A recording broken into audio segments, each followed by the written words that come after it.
ஒரு பெரிய பணக்காரர் திருவண்ணாமலையில் போய் அன்னதானம் கொடுக்கணும்னு போனார்.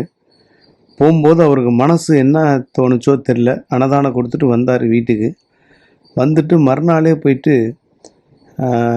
அவருடைய பங்களாவை ₹1 ஒருத்தருக்கு விற்றுட்டு மனைவி கொண்டு போய் அனாதை ஆசிரமத்தில் கொண்டு போய் விட்டார்.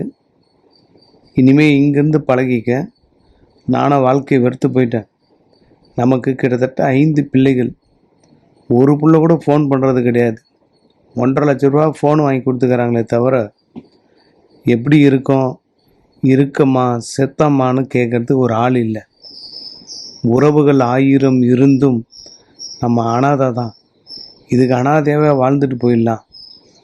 அதனால தான் நம்மளுடைய பங்களாவை ₹1 விற்றுட்டு போயிட்டேன் அப்படின்னு அந்த கணவன் சொன்னாராம்.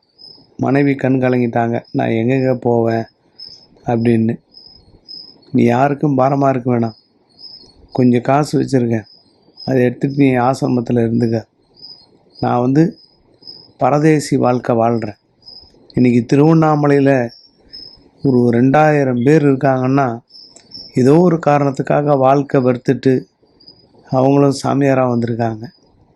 கடைசி காலத்தில் நம்ம யாருக்கும் பாரமாக இருக்க வேண்டிய அவசியம் இல்லை. ஒரு பிள்ளைங்க ஃபோன் பண்ணுறதில்ல. அது அப்படி இருக்கும்போது நமக்கு எதுக்கு இந்த உறவு, பந்தம், பாசம் எல்லாம்? நீ ஒரு இடத்துக்கு போ, நான் ஒரு இடத்துக்கு போகிறேன்னு சொல்லிட்டு வாழ்க்கையை வெறுத்து போயிட்டாங்களாம். இப்போ இருக்கக்கூடிய காலகட்டத்தில் அப்படி தான் இருக்காங்க. ஃபோன் பண்ணி இருக்கியா செத்தையா அப்படின்னு கேட்குறதுக்கு பல பேருக்கு நாதி இல்லை.